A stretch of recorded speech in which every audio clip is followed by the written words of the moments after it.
Revanth Reddy guarantee వెళ్ళి Karnataka chief minister Siddaramaiah గారికి decay Shivakumar గారికి కాస్ట్ సెన్సస్ ఎట్లా చేయాలో ఆయన నేర్పిస్తారంట. సరే పోనీ ఆ కాంగ్రెస్ వాళ్ళ కథ ఏందో మరి నిజంగానే నేర్పించిందని మనం అనుకున్నాం. మన సీఎం గారు స్టేట్మెంట్ ఇచ్చిన గంటకే రాహుల్ గాంధీ గారి దగ్గర నుంచి ఒక ఫోటో రిలీజ్ చేసి అందులో మాత్రం ఆయన లేడు, సీఎం లేరు, ఓన్లీ రాహుల్ గాంధీ, డికే శివకుమార్ అట్లనే సిద్ధరామయ్య గారు ఉన్నారు. అంటే ఈయన అన్ని అబద్ధాలే చెప్తున్నాడు. అక్కడికి పోయినా అని చెప్తుండు కానీ వాళ్ళ పార్టీ వాళ్ళే కామెడీ చేసి ఆయన లేనటువంటి ఫోటోని రిలీజ్ చేసి పాపం రాహుల్ గాంధీ గారి దర్శనం లేక సీఎం గారికి చాలా ఇబ్బందిగా ఉన్నట్టున్నది. ఏది పడితే అది మాట్లాడుతున్నటువంటి పరిస్థితి మనం చూస్తున్నాం. కాబట్టి సీఎం గారిని మేము కోరేది ఒకటే, మీ దర్శనాలు ఆ సంగతి పక్కన పెట్టి పీపుల్ ఇష్యూస్ మీద మాత్రం మీరు ఇమీడియట్ గా స్పందించండి.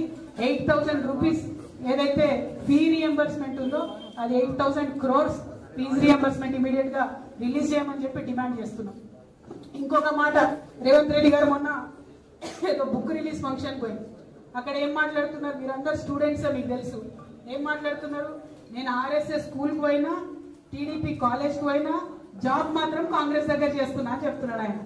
కాకపోతే ఆ చేస్తున్న జాబ్ లో కూడా కనీసం 36 మార్క్స్ కూడా వచ్చినట్టయితే నాకు అనిపిస్తలేదు. స్కూల్లో కూడా కాలేజ్లో కూడా పాస్ అయినట్టు అనిపిస్తలేదు. ఎందుకంటే ఆర్ఎస్ఎస్ స్కూల్లో ఏరి టీడీపీ కాలేజ్లోకి పోయి ఉద్యోగం కాంగ్రెస్ లో వచ్చిందంటే అర్థం ఏంటి, ఎంత క్రెడిబిలిటీ లేనటువంటి వ్యక్తి అన్నది ఒకసారి ఆలోచన చేయాలి. ఇక అవన్నీ ఒకసారి పోన్లే పక్కన పెడితే తెలంగాణ నుంచి కనీసం ఇప్పటికీ హాఫ్ సెంచరీ కొట్టిండ మన సీఎం సార్. దేనిలో హాఫ్ సెంచరీ కొట్టిందంటే ఢిల్లీకి ఫ్లైట్ లో పోవడం.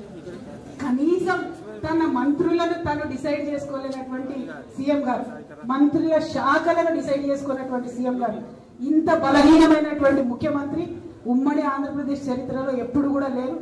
ఆఖరి ముఖ్యమంత్రి కిరణ్ కుమార్ రెడ్డి గారు కూడా ఇంత బలహీనంగా లేకుండే.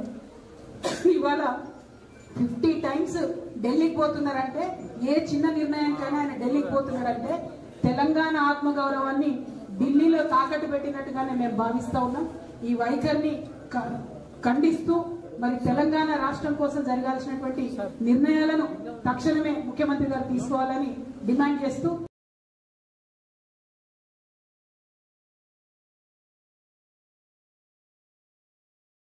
మరి ఇంత పెద్ద ఎత్తున వచ్చినటువంటి విద్యార్థి మిత్రులందరూ కూడా ధన్యవాదాలు.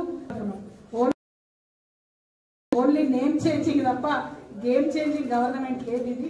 సో ఇట్లా ఈ పేర్లు మార్చడాలు, తెలంగాణ తల్లిని మార్చడాలు ఇవి పక్కన పెట్టి విద్యార్థుల ప్రభుత్వం పనిచేయాలని డిమాండ్ చేస్తా ఉన్నాను. Thank you. జై తెలంగాణ, జై తెలంగాణ, జై జాగృతి, టీజేఎస్ఎఫ్, టీజేఎస్ఎఫ్.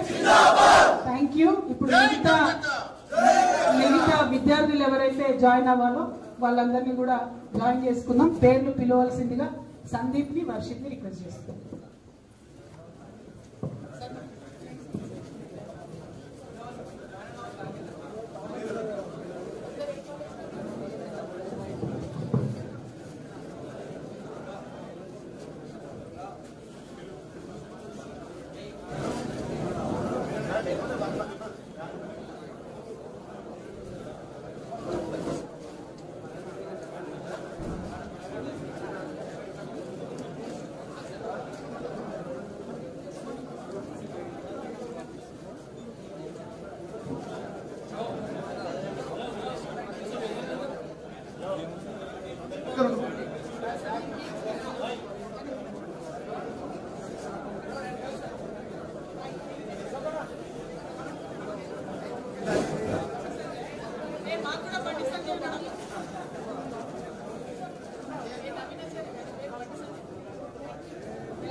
హలో సోదరులు, కూకట్పల్లి నుంచి బండి సంజయ్ గారు